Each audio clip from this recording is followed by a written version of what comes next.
नमस्कार, मी श्रुती. नवराष्ट्रामध्ये आपलं स्वागत आहे. खरं तर इराण-इराकच्या युद्धामुळे पेट्रोल डिझेलवर याचा परिणाम होताना दिसत आहे. आज मी आली आहे ठाण्याच्या तीन हात नाक्याजवळील पेट्रोल पंप जवळ, जिथे दुचाकीस्वारांची अतोनात गर्दी पाहायला मिळत आहे.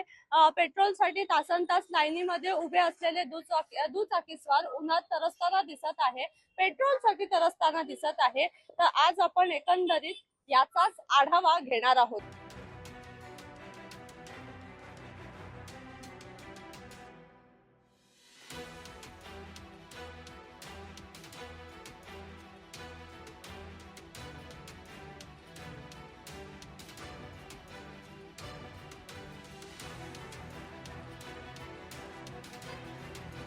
त्यांचा प्रॉब्लेम काहीच नाही. रेग्युलर सप्लाय आम्हाला भेटते.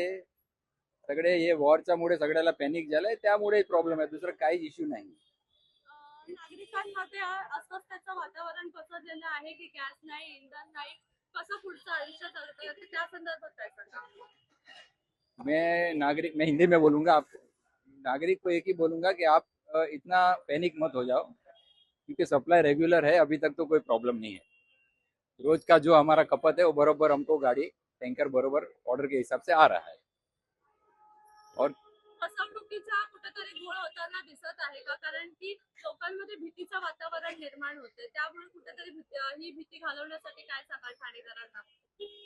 भीती करायची काही गरज नाही आपल्याकडे. आता मोदी साहेबांनी सांगितलं पण आहे, कालच आपल्या टीव्ही मध्ये मी बघितलं की आपल्याकडे संपूर्ण साठा आहे, तर काय काळजी करण्याची गरज नाही.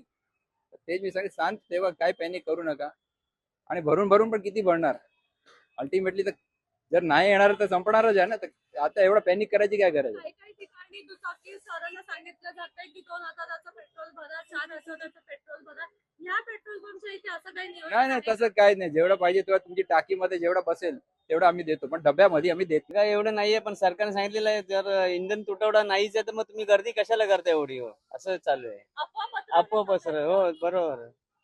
कारण हे पब्लिकला समजतच नाही की बाबा असं असं आहे, तर कशाला नुसती गर्दी करायची, परत इतर लोकांना त्रास होईल याचा, असं आहे. पण काही काही पेट्रोल पंपवर असं आहे की चार चाकीवाल्यांनी 4000चं पेट्रोल नाही नाही, मी तर आता बघा कमीच भरतोय.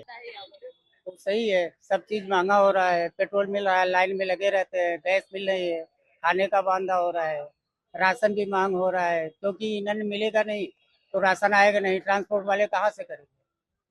तो ये सब हम लोगों को बहुत ज्यादा प्रॉब्लम हो. आता सकाळी गाडी येऊन गेलेली आहे, पण आता माणसं सगळी फुल करायला लागली, त्यामुळे प्रॉब्लेम व्हायला लागले. आता जेवतो फुलच चाललेलं आहे. काय म्हणजे बजेट काय आहे? कारण की कुठे 2000च भरावं लागेल, काही असं आहे का की नाही, अजून तरी आपल्याकडे असं केलेलं नाहीये.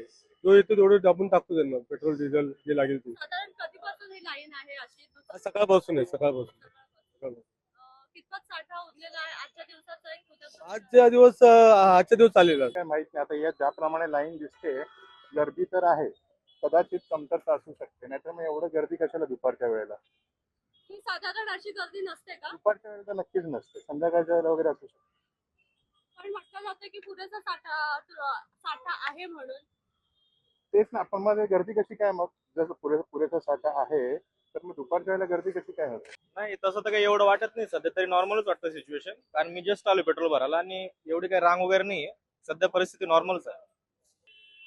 काय तुम्ही सांगाल? इंधनाचा तुटवडा पडलेला आहे सगळीकडे, भीतीचं वातावरण आहे की महागाई वाढणार आहे, साठा कमी झालेला आहे, त्या संदर्भात काय सांगाल? असं तर वाटत नाहीये, कारण की 2-3 दिवसापूर्वीच मी भरलो होतं आणि आजही बघतो की एवढी गर्दी नाही. काल रात्री होतं, हे अफवा पसरवत आहेत. बाकी बघूया, 1-2-4 दिवसामध्ये आपल्याला माहिती पडेल की सिच्युएशन काय येणार आहे काय नाही. आजच असं सगळं दिसतंय पाहायला मिळतंय. काय बोलले, परत बोला.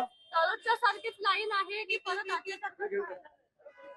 दररोजच्या सारखंच आहे, एवढं काय विशेष नाही. 2-4 दिवसामध्ये आपल्याला माहिती पडेलच की काय आहे काय नाही ते. पण बहुतेक असं ऐकायला येतंय की 1 5-6 तारखेनंतर तुटवडा होणार आहे.